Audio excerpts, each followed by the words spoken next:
Halo teman-teman, saya Hafid Ramdhani, mahasiswa semester 5, program studi teknik elektronika dari Politeknik Negeri Sriwijaya. Baiklah, di sini saya akan menjelaskan tugas K3 dan SNI tentang kecelakaan akibat kerja dan penyakit akibat kerja atau yang sering disingkat dengan PAK. Sebelumnya, kita harus tahu apa sih definisi kecelakaan akibat kerja itu? Menurut Peraturan Menteri Tenaga Kerja Nomor 3 Tahun 98, kecelakaan akibat kerja adalah suatu kejadian yang tidak dikehendaki dan tidak diduga semula yang dapat menimbulkan korban manusia dan atau harta benda. Berdasarkan sumber lain, yaitu OHSAS 18001 tahun 2007, kecelakaan akibat kerja adalah kejadian yang berhubungan dengan pekerjaan yang dapat menyebabkan cedera atau kesakitan, tergantung dari keparahannya, kejadian kematian, atau kejadian yang dapat menyebabkan kematian. Klasifikasi kecelakaan kerja.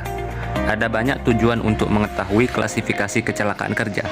Salah satunya, dasar untuk mengidentifikasi proses alami suatu kejadian, seperti di mana kecelakaan terjadi. Berikut ini beberapa klasifikasi kecelakaan kerja. Yang pertama, jatuh dari atas ketinggian. Yang kedua, jatuh dari ketinggian yang sama. Yang ketiga, menabrak objek dengan bagian tubuh. Yang keempat, kontak dengan listrik. Yang kelima, kontak dengan bahan kimia. Keenam, terpapar oleh suara keras yang tiba-tiba. Dan yang terakhir, dan lain sebagainya.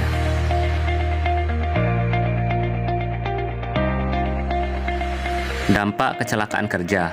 Berdasarkan model penyebab kerugian yang dikemukakan oleh Detnorske Veritas tahun 1996, terlihat bahwa jenis kerugian akibat terjadinya kecelakaan kerja meliputi manusia atau pekerja, properti, proses, lingkungan, dan kualitas.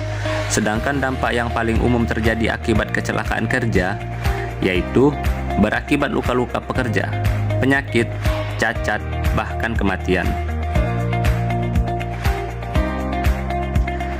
Cedera akibat kecelakaan kerja. Pengertian cedera berdasarkan Heinrich et al. 1980 adalah patah, retak, cabikan, dan sebagainya yang diakibatkan oleh kecelakaan. Adapun bagian tubuh yang mudah terkena cedera dan sakit terbagi menjadi: 1. Kepala, yaitu mata. 2. Leher, batang tubuh, meliputi bahu, punggung. Yang ketiga, alat gerak atas, meliputi lengan tangan, pergelangan tangan, tangan selain jari, jari tangan. Yang keempat, alat gerak bawah, meliputi lutut, pergelangan kaki, kaki selain jari kaki, jari kaki. Yang kelima, banyak bagian. Klasifikasi jenis cedera akibat kecelakaan kerja. Jenis cedera akibat kecelakaan kerja diklasifikasikan sebagai berikut. Pertama, cedera fatal atau fatality adalah kematian yang disebabkan oleh cedera atau penyakit akibat kerja. Yang kedua, cedera yang menyebabkan hilang waktu kerja adalah suatu kejadian yang menyebabkan kematian, cacat permanen, atau kehilangan hari kerja selama 1 hari kerja atau lebih. Yang ketiga, cedera yang menyebabkan kehilangan hari kerja adalah kematian yang disebabkan oleh cedera atau penyakit akibat kerja. Yang keempat, cedera ringan adalah cedera ringan akibat kecelakaan kerja yang ditangani menggunakan alat pertolongan pertama pada kecelakaan setempat. Contohnya, luka lecet. Yang kelima, cedera dirawat di rumah sakit. Kecelakaan kerja ini tidak termasuk cedera hilang waktu kerja, tetapi kecelakaan kerja yang ditangani oleh dokter, perawat, atau orang yang memiliki kualifikasi. Yang keenam, tidak mampu bekerja atau cedera dengan kerja terbatas adalah jumlah hari kerja karyawan yang tidak mampu untuk mengerjakan pekerjaan rutinnya dan ditempatkan pada pekerjaan lain sementara atau yang sudah dimodifikasi. Dan yang terakhir, kecelakaan yang tidak menimbulkan cedera adalah suatu kejadian yang potensial yang dapat menyebabkan kecelakaan kerja atau penyakit akibat kerja, kecuali kebakaran, peledakan, dan bahaya pembuangan limbah. Definisi tingkat kecelakaan. Berikut ini beberapa definisi atau istilah dari tingkat kecelakaan. Yang pertama, incident rate adalah jumlah kejadian atau kecelakaan cedera atau sakit akibat kerja setiap 100 orang karyawan yang dipekerjakan. Yang kedua, frequency rate adalah jumlah kejadian cedera atau sakit akibat kerja setiap 1 juta jam kerja. Yang ketiga, lost time injury frequency rate adalah jumlah cedera atau sakit akibat kecelakaan kerja dibagi 1 juta jam kerja. Yang keempat, severity rate adalah waktu atau hari yang hilang dan waktu pada hari pekerjaan alternatif yang hilang dibagi 1 juta jam pekerjaan. Dan yang kelima adalah total recordable injury frequency rate adalah jumlah total cedera akibat kerja yang harus dicatat berupa MTI, LTI, dan cedera yang tidak mampu bekerja dibagi 1 juta jam kerja. Faktor penyebab terjadinya kecelakaan kerja.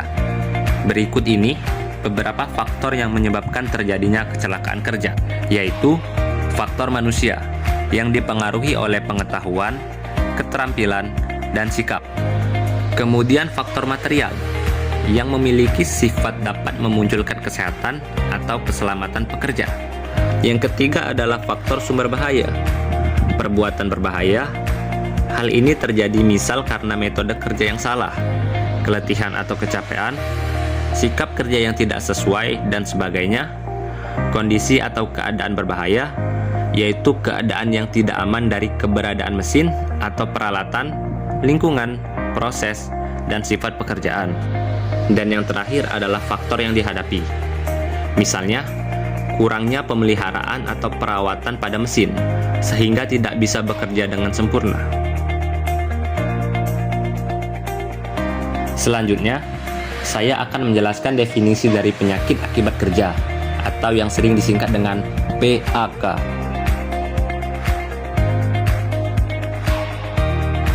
Occupational disease atau penyakit akibat kerja atau yang sering disingkat dengan PAK adalah penyakit yang disebabkan oleh pekerjaan, alat kerja, bahan, proses maupun lingkungan kerja.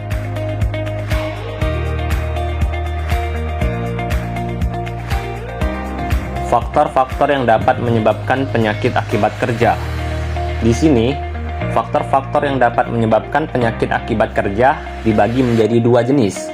Yang pertama, faktor internal, merupakan faktor yang berasal dari diri pekerja itu sendiri. Bisa berupa kelalaian yang disebabkan oleh pekerja, faktor kelelahan, kondisi fisik, serta disiplin kerja. Kemudian yang kedua adalah faktor eksternal, merupakan faktor yang berasal dari luar diri pekerja. Faktor eksternal di sini meliputi lingkungan kerja, tempat melakukan pekerjaan, faktor cuaca, kebisingan, suasana penerangan, dan lain sebagainya. Selain itu, terdapat juga faktor penyebab penyakit akibat aktivitas kerja, meliputi 5 golongan.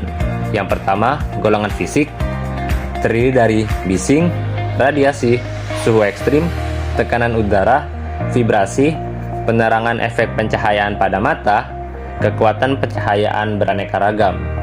Yang kedua adalah golongan kimiawi, terdiri dari semua bahan kimia dalam bentuk debu, uap, gas, larutan, dan kabut. Golongan yang ketiga adalah golongan biologik, meliputi bakteri, virus, jamur, dan lain-lain.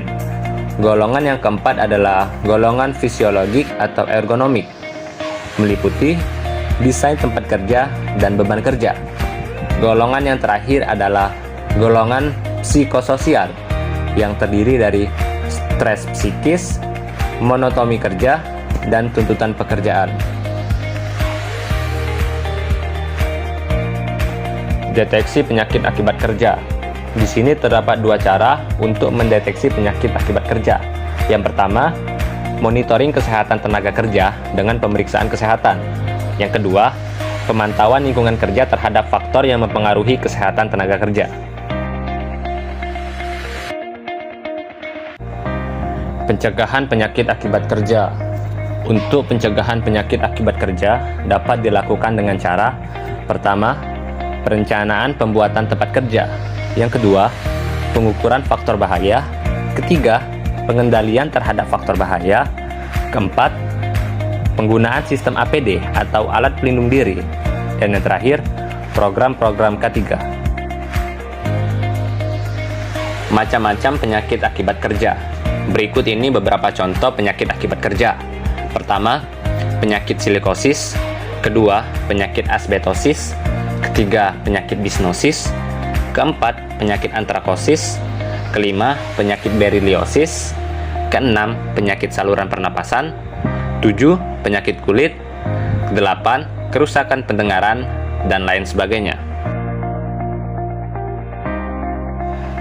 Baiklah teman-teman, sekian penjelasan dari saya mengenai kecelakaan akibat kerja dan penyakit akibat kerja. Semoga dapat bermanfaat dan terima kasih.